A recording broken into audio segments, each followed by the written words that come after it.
오늘 우리에게 주실 주의 말씀 요한복음 1장 14절에서 18절을 통해서 듣겠습니다. 요한복음 1장 14절에서 18절 한 절씩 서로 교독하겠습니다. 말씀이 육신이 되어 우리 가운데 거하심에 우리가 그의 영광을 보니 아버지의 독생자의 영광이요 은혜와 진리가 충만하더라.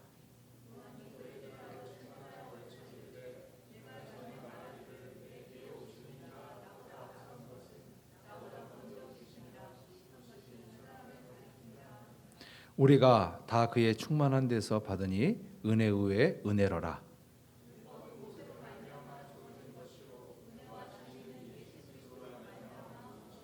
함께 읽죠. 본래 하나님을 본 사람이 없으되 아버지 품속에 있는 독생하신 하나님이 나타내셨느니라. 아멘. 앉으십시오. 우리 그리스도인들은 하나님의 영광이라는 말을 참 자주 합니다. 그리고 우리 교회 공동체 안에서 영광이라는 말을 자주 듣기도 합니다. 우리 크리스찬 대중 스타들 가운데 그 사람들이 어떤 무게 있는 상을 받거나 대단한 성취를 이루어서 많은 사람들로부터 찬사를 받을 때 이 모든 영광을 하나님께 돌려드립니다. 이렇게 인사하는 사람들이 많아요. 근데 우리는 이렇게 하나님의 영광이라는 말을 자주 하지만 정작 하나님의 영광이 무슨 뜻인가 그 의미를 정확하게 모를 때도 굉장히 많습니다. 하나님의 영광이라는 말의 사전적인 의미는 하나님의 권능, 하나님의 사랑, 하나님의 평화, 하나님의 은총이 모든 사람들이 볼 수 있고 느낄 수 있게 나타난 것, 그것을 하나님의 영광이라고 합니다. 그래서 우리가 물리적으로 볼 수 없는 하나님의 살아계심과 그분의 역사를 우리가 온몸으로 체험하고 있는 상태, 그래서 하나님의 살아계심을 조금도 의심할 수 없는 상태를 하나님의 영광이라고 그러는 거죠. 만약에 어떤 사람이 아주 큰 상을 받거나 엄청난 성과를 이루어서 많은 사람들로부터 찬사를 받는 그 자리에서 이 모든 영광을 하나님께 돌립니다. 이렇게 인사를 하면 그 말은 무슨 뜻이냐면 오늘 내가 이렇게 큰 상을 받고 이렇게 귀한 자리에 서게 된 것은 내 능력이 아니라 오직 하나님의 은혜입니다. 내 능력으로는 이렇게 큰 성취를 이룰 수 없는데 나를 이렇게 이런 자리에 세워주신 것은 오직 하나님의 능력입니다. 그렇기 때문에 이 모든 박수를 저에게 하지 마시고 제가 믿는 하나님께 돌려주십시오. 이런 의미가 되는 것이죠. 여러분, 그렇다면 우리 성경에서 극적으로 나타나는 하나님의 영광의 그 모습이 있다면 어떤 것일까? 너무너무 많은데요. 하나님의 권능이라는 말이 들어가지 않으면 설명될 수 없는 그런 사건 굉장히 많이 있는데 그 중에 하나를 뽑자면은 하나님께서 홍해를 가르시고 이스라엘 백성들을 구원하신 그 사건을 빼놓을 수가 없습니다. 눈앞에는 집채만한 파도가 삼킬 듯이 일렁거리고요. 뒤에서는 애굽의 정예병들이 아주 무서운 속도로 이스라엘 백성들을 추격합니다. 이제 이스라엘 백성들이 할 수 있는 일은 아무것도 없어요. 앞에는 홍해가 있고 뒤에는 애굽의 정예병들이 U자 모양으로 달려듭니다. 그래서 사람들은 어쩌면 잠시 후에 자기가 저 애굽의 정예병들에 의해서 시신이 되어 이 모래바닥에 뒹굴게 될지도 모른다는 그 두려움 때문에 고함을 지르고 발을 동동 구릅니다. 그럴 때 하나님께서 홍해를 가르시고 그 이스라엘 백성들을 그 홍해를 마치 마른 땅 밟듯이 건너가게 하시고 뒤쫓아오던 애굽의 정예병들은 모두 홍해에 수장시켜 버립니다.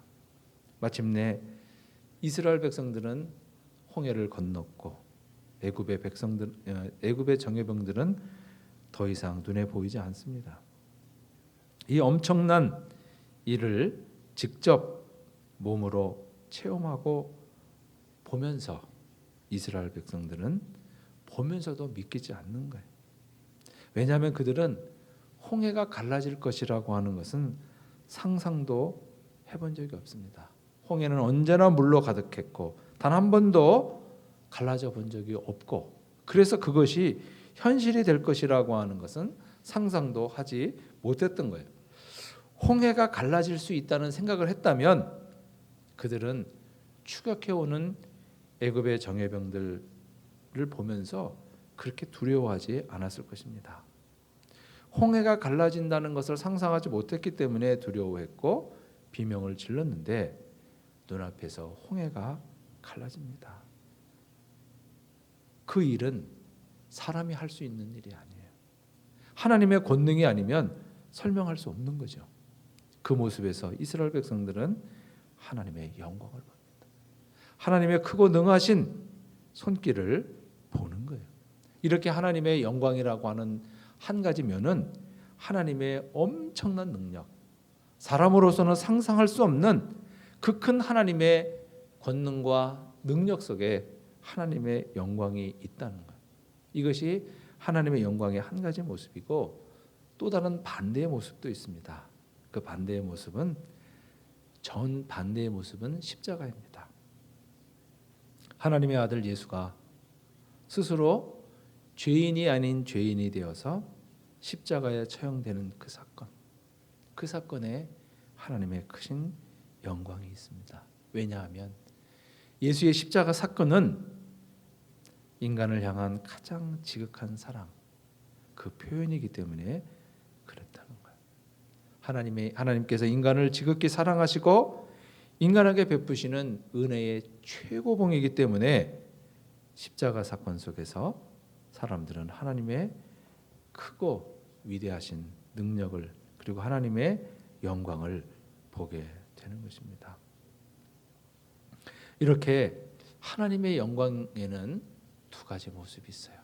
아주 눈에 보이는, 사람으로서 할 수 없는, 오직 하나님만이 할 수 있는 크신 영광, 그리고 하나님이 자신을 가장 낮추신 그 십자가 사건 속에, 인간을 향한 지극한 그 사랑의 표현 속에 하나님의 영광이 있는 거죠. 하나님의 영광이라는 것은 이렇게 상반된 두 가지의 측면이 있습니다. 여러분, 그렇다면 그 반대, 하나님의 영광의 부재, 하나님의 영광이 떠나는, 하나님의 은혜와 하나님의 사랑과 하나님의 능력을 조금도 느낄 수 없는 그런 비극적인 상태도 있을까? 그 반대의 상태도 있습니다. 하나님의 영광의 부재의 상태가 있다는 거예요. 구약의 엘리 제사장 때에 이런 일이 있죠. 이스라엘 백성들이 블레셋과의 전쟁에서 크게 패배합니다. 그런데 또 블레셋이 쳐들어오는 거예요. 이스라엘은 이제 아무런 대책이 없습니다. 두려움에 떨 뿐입니다. 쳐들어오는 블레셋 앞에서 어떻게 방어해야 할지, 또 얼마나 많은 사람들이 죽어야 할지 두려우고 떨 때 이스라엘 장로들이 이러한 제안을 합니다. 이번에 블레셋과 전쟁할 때는 법궤를 갖고 나가서 싸웁시다 그래요. 법궤를 앞세워서 나가서 싸우면 하나님의 임재의 상징인 그 법궤를 가지고 앞세워서 나가서 싸운다면 하나님께서 우리를 불쌍히 여기시고 도우셔서 우리로 하여금 승리하게 하시지 않을까, 그러한 기대를 하는 거예요. 그들은 마치 이 법궤를 부적처럼 사용하는 거죠. 그런데 결과는 충격적인 대패입니다. 이스라엘 군사 3만 명이 전사했고 엘리 제사장의 두 아들이었던 홈니와 비느하스도 전사했습니다. 갖고 나갔던 법궤도 블레셋 사람들에게 빼앗겨 버렸습니다. 그 충격적인 소식을 접한 엘리 제사장은 너무너무 큰 충격을 받아서 의자에서 넘어져서 목이 부러져서 죽었습니다. 그리고 비느하스의 아내이며 엘리 제사장의 며느리가 때마침 아이를 낳는데 아이에게 이름을 이가봇이다 이렇게 적었어요. 이가봇이라는 말은 뭐냐면 하나님의 영광이 떠났다는 뜻입니다. 당시 블레셋 앞에서 고양이 앞에 쥐와 같았던 그 이스라엘 사람들의 모습에서 하나님의 영광이 있는 것을 모르겠다는 거예요. 하나님의 영광이 떠났다는 것입니다.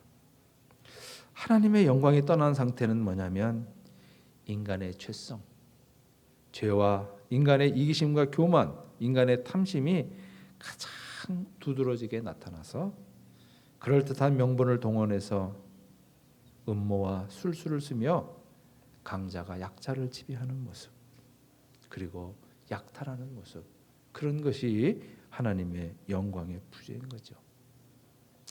저는 지금까지 니카라과라는 나라를 한 10번 정도 방문을 했는데 그 나라를 갈 때마다 답답함을 느낍니다. 다니엘 오르테가라는 사람이 대통령인데 그의 아내 무리오라는 사람은 부통령이에요. 그리고 그의 아들은 방송국 사장입니다. 국영방송국 사장입니다. 도대체 국민투표를 어떻게 하는지 모르지만은 국민투표를 할 때마다 이 오르테가는 90% 이상 압도적인 지지로 대통령에 당선됩니다. 그런 식으로 현재 20년 넘게 대통령의 자리를 지키고 있고 특별한 일이 없는 한 그는 종신으로 대통령을 할 것 같아요. 지난해 미국 정부에서는 니카라과 대통령 선거를 판토마임 일렉션이라고 그랬어요. 속이는 선거라는 뜻이죠. 대통령을 비롯한 그 국가의 몇몇 사람들은 엄청나게 부유한데 백성의 절대 다수는 가난합니다. 그래서 이 니카라과는 남미에 있는 국가들 중에서 헤이티 다음으로 아주 가난합니다. 몇 년 전에는 이 정부에서 은퇴한 사람들에게 돌아가는 은퇴연금, 사실 그 은퇴연금도 얼마 안 돼요. 100불, 120불, 사람들이 그렇게 돌아가는 그 돈을 이 사람들이 떼어먹은 거예요. 그래서 사람들에게 돌아갈 돈이 80불, 70불로 떨어져 버린 거예요. 그러니까 이 사람들이 정부를 향해서 항의하는 시위를 했는데 이 군인들이 그들을 향해서 정조준을 했습니다. 보통 비무장한 일반 백성들, 자기 백성들에게 백성들이 시위를 하면은 그 위협 사격을 하죠. 위협 사격을 해서 사람들에게 겁먹게 해서 이렇게 그 시위대가 흩어지게 하는데 이 사람들이 자기 비무장한 자기 백성들을 조준 사격을 했어요. 그래서 죽은 사람들의 모습을 보니까 총알이 머리를 뚫고 나가고 심장을 뚫고 나간 거예요. 이거는 정확하게 조준하지 않으면 불가능한 거거든요. 그러니까 이 정부가 얼마나 자기 백성들에 대해서 악하게 하는지 모릅니다. 그런 모습을 볼 때마다 정말 이 땅에 하나님의 영광이 있는가 그런 생각이 들 때가 굉장히 많이 있습니다. 여러분 우리 개인의 삶에서도 마찬가지예요. 우리가 교회 안에서 가정 안에서 자기 주장을 하며 그럴듯한 명분을 내세워서 다투고 싸우고 사람 사이를 갈라놓고 험담하고 그런 것에는 하나님의 영광이 없는 거죠. 예수 그리스도께서 최후의 만찬을 마가의 다락방에서 하셨는데 만찬을 하시기 전에 주님께서 제자들의 한 사람 한 사람의 발을 씻겨 주시는 그 모습에 거기에 하나님의 영광이 있는 거죠. 예수께서 이 땅에 오실 당시 이스라엘 백성들은 고통으로 신음했습니다. 당시 로마의 압제가 너무너무 지나쳤습니다. 그 흔적을 볼 수 있는 것이 예수께서 산상수훈을 통해서 말씀하신 너희에게 오리를 가고자 하는 자에게 심리를 가져라는 거예요. 그 말의 의미는 뭐냐면 당시 로마 군인들은 지나가는 이스라엘 백성 아무나 붙잡고 자기 짐을 그 사람에게 넘겨주면서 오리를 걸어가게 할 수 있는 법적인 권한이 있었습니다. 이스라엘 백성들은 자기들을 지배하는 로마 군인들이 무거운 짐을 이유도 없이 지고 오리를 가라 하면 무조건 가야 돼요. 그리고 로마 정부에서 이스라엘 사람들에게 당신들은 올해 세금을 이만큼 내시오 했는데 백성들이 그 세금을 내지 못하는 경우에는 로마 사람들이 그 걷지 못한 만큼의 차액의 돈을 예루살렘 성전 금고에서 가져갔습니다. 그 돈은 어떤 돈이냐면 당신 전 세계에 흩어져 있던 유대인 디아스포라, 그 사람들이 이방 땅에서 일하면서 하나님을 생각하면서 헌금했던 그 돈이에요. 그 돈을 로마 사람들이 강탈해 가는 거예요. 그리고 알렉산드리아를 비롯한 여러 지역에서 유대인들은 핍박을 당합니다. 그 알렉산드리아는 유대인도 많았고 그리스인들도 많았는데 유대인들도 상업에 능하고 그리스인들도 상업에 능한 사람들이에요. 그래서 같은 이권을 놓고 부딪히는 경우가 굉장히 많았어요. 근데 그럴 때마다 로마 사람들은 그리스 편을 들어줍니다. 이유는 그리스 사람들은 로마의 통치에 저항하지 않고 순응합니다. 그런데 이스라엘 유대인들은 로마의 압제 통치에 저항하는 경우가 많기 때문에 일방적으로 로마 사람들이 그리스 편을 들어주면서 많은 유대인들이 학살당하는 거예요. 그래서 그때부터 사실은 이 유럽 안에서 유대인들이 집단적으로 학살을 당하는 일은 흔한 일이었습니다. 이 유럽 안에서 로마 제국 안에서 유대인들은 이제 말하자면 이짐에 왕따를 당하는 거죠. 그런 역사가 차곡차곡 모아져서 히틀러가 유태인 600만 명을 학살할 수 있는 그런 근거가 되었던 거죠. 이렇게 유대인들은 많이 억울한 일을 당해도 호소할 데가 없었습니다. 팔레스타인 안에 사는 유대인들이나 팔레스타인 밖에 사는 유대인 디아스포라 모두가 다 힘들고 고통스러웠어요. 그들은 자신들의 억울함과 슬픔과 그 고통을 하나님께만 고할 수밖에 없었습니다.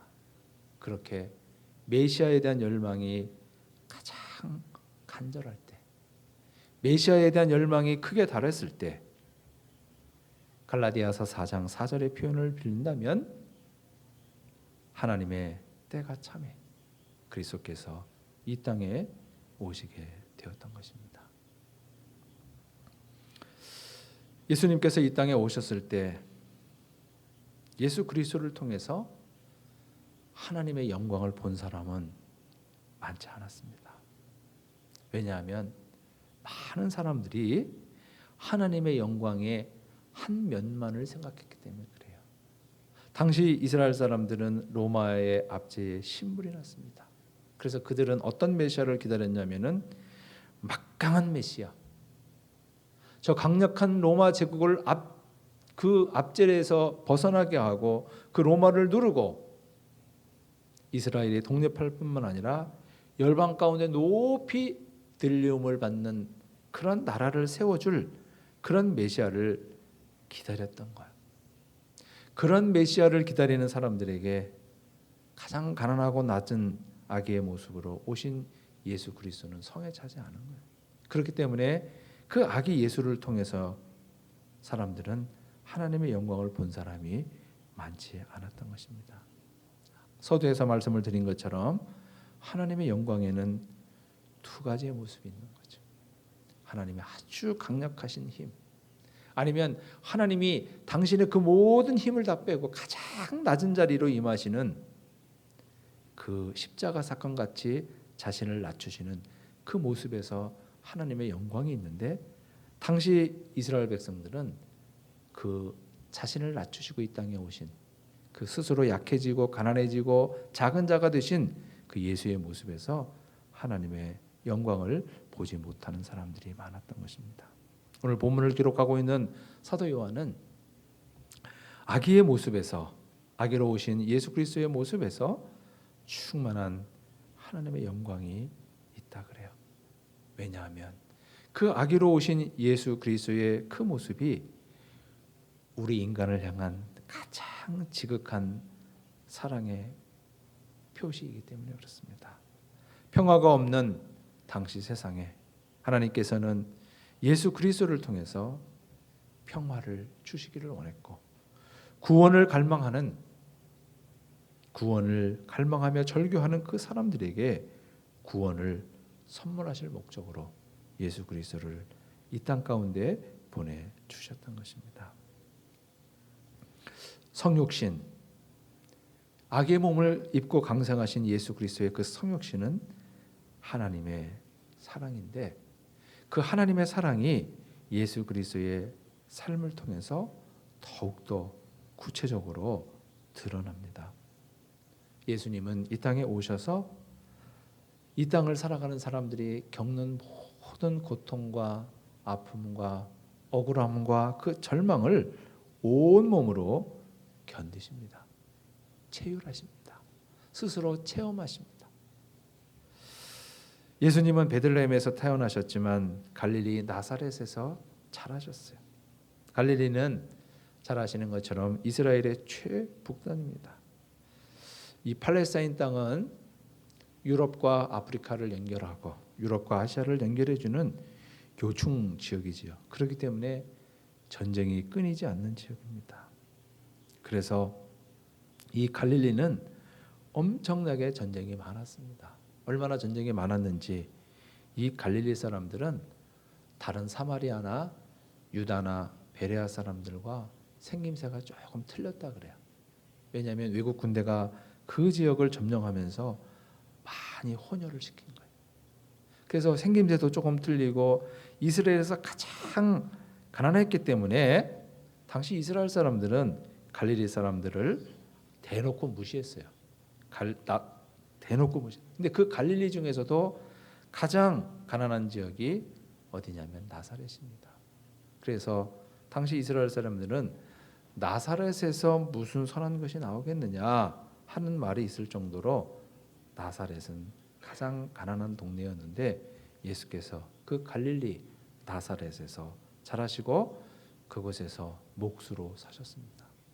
예수님은 이 땅의 사람들이 겪었던 가장 큰 아픔, 가장 큰 배신, 가장 큰 서러움을, 그 모든 것을 온몸으로 체험하신 거예요. 그렇기 때문에 우리가 가장 쓰라린 고통을 당할 때, 억울할 때 예수님을 생각하게 되는 것이고, 그 예수님을 우리가 기억하고 그 주님께 내 아픔도 내 서러움도 내 억울함도 아랠 수가 있는 것입니다. 예수께서 이런 메시아의 길을 가고자 할 때 가장 두려워했던 존재가 마귀예요. 그래서 마귀는 예수님께 그런 메시아가 되지 말라 그래요. 그래서 돌이 떡이 되게 하고 성전에서 뛰어내리고 아무도 보이지 않는 곳에서 내게 절해서 만국의 영광의 권세를 가지라는 거예요.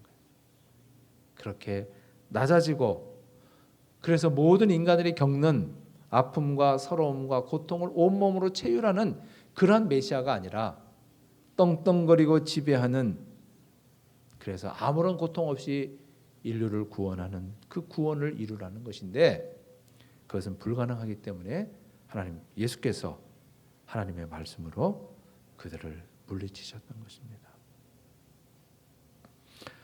여러분, 우리는 구원을 받고 하나님의 백성이 되었는데도 여전히 이 땅에서 살아갑니다. 왜? 하나님은 우리를 구원하시자마자 하나님의 나라, 그 영광스러운 나라로 인도하지 않고 죄 많은 이 땅에 우리를 두실까? 그 이유는 아주 간단합니다. 그것은 우리가 이 땅에서 하나님의 영광을 드러내는 사람이 되라는 것입니다. 그것은 교회를 세우신 하나님의 뜻과 동일합니다. 이 땅에 교회가 존재하는 이유와 우리가 이 땅에 사는 이유는 같습니다. 왜냐하면 교회는 어떤 제도나 건물이 아니라 우리 자신이 교회이기 때문에 그렇습니다. 우리가 이 땅에서 하나님의 영광을 드러내는 삶을 사는 것은 우리 기독교인의 특권이고 기독교인들의 의무예요. 하나님의 영광을 드러내는 삶, 다른 사람들이 보았을 때 저 사람들을 보니 하나님이 살아계신 것 같다, 그렇게 느끼게 하는 것이 하나님의 영광을 드러내는 것이라면 그것은 예수님처럼 우리가 우리 자신을 낮추는 거예요. 그리고 남을 높이고 다른 사람을 섬기는 것입니다. 그럴 때 세상 사람들은 우리를 통해서 저들을 보니 하나님이 있기는 있는 것 같다, 이렇게 느낀다는 것입니다.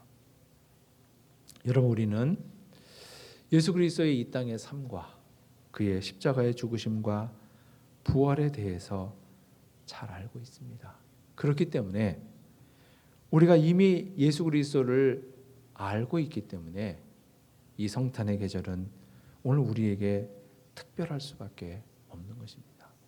오늘 이 성탄을 우리가 한 주 앞두면서 예수 그리스도의 오심을 기뻐하고 그리고 그의 오심을 기억하면서 다시 오실 주님을 우리가 기다리면서 하나님의 영광을 드러내는 그런 복된 삶으로 나아가야 합니다. 지난주에 말씀을 드린 것처럼 오늘날 이 세상은 성탄절의 인사가 메리 크리스마스가 아니라 해피 할라데이. 현대인들이 생각하는 성탄의 주인공은 예수가 아니라 산타크로스입니다. 그래서 어린아이들은 성탄절은 산타크로스로부터 선물 받는 날이고 어른들에게는 산타크로스가 되어서 아이들에게 선물을 주는 날이에요. 이런 포스트 모던 시대에 세상은 성탄절이 되었음에도 하나님의 영광을 보지 못합니다. 그저 연말연시에 있는 많은 날 중에 여러 날에 불과할 것입니다. 여러분, 우리는 이런 시대를 살아가는 그리스도인으로서 우리에게 더욱더 막중한 책무는 성탄을 통해 크신 하나님의 영광을 보는 것. 하나님께서 나를 얼마나 사랑하시는지, 그래서 내가 예수 안에서 얼마나 소중하고 가치 있는 존재인지를 깨닫는 것, 이 성탄에 우리가 깨달아야 하고 하나님의 영광을 본 결과가 바로 그것일 것입니다. 그래서 예수님처럼 우리도 이 땅에서 우리의 죄성, 이기심과 교만을 내려놓고 내가 하나님의 영광을 드러내는 사람으로 나를 낮추고 남을 높이는 그러한 삶을 우리 가정과 교회와 일터에서 살아가야 합니다. 우리가 그렇게 예수님처럼 내가 나 자신을 낮추고 사람들 사이에 평화를 도모하고 사람들을 섬기면 나는 엄청 손해보고 하나님만 이익이 될 것 같은데 사실 그렇지 않습니다. 그것이 복의 길이라는 것입니다. 그래서 우리가 이 성탄을 맞이하며 성탄을 통해서 하나님의 풍성한 영광을 보고 그리고 우리의 삶, 우리 자신들의 삶도 하나님의 영광을 드러내는 사람으로 하나님의 평화와 하나님의 기쁨을 가정과 교회와 일터에 심는 그러한 제자로서의 온전한 삶을 살아가시는 우리 예수마을교회 온 공동체가 되시기를 축복합니다. 기도하겠습니다. 참으로 좋으신 하나님, 우리 아버지, 주님의 귀하신 은혜를 감사합니다. 대강절 네 번째 주일을 맞이하며 저희들이 성탄을 준비하게 하시고 이제 성탄을 맞이하며 우리 개인을 향한, 세상을 향한 하나님의 영광이 얼마나 큰 것인지, 우리 개인이 얼마나 주님 안에서 소중하고 귀중한 존재인지 다시 한번 깨닫는 은혜가 있도록 하나님 인도하여 주옵소서. 이 땅을 사셨던 주님처럼 저희들도 자신을 낮추고 죄성을 누르고 남을 나보다 낮게 여기며 섬기는 그러한 은총의 사람으로, 그리고 하나님의 영광을 드러내는, 그래서 보이지 않는 하나님을 세상 가운데 보여주는 영광의 삶을 살아가는 저희들이 되도록 은혜를 내려 주옵소서. 모든 은총을 감사하옵고 예수님의 이름으로 기도하옵나이다.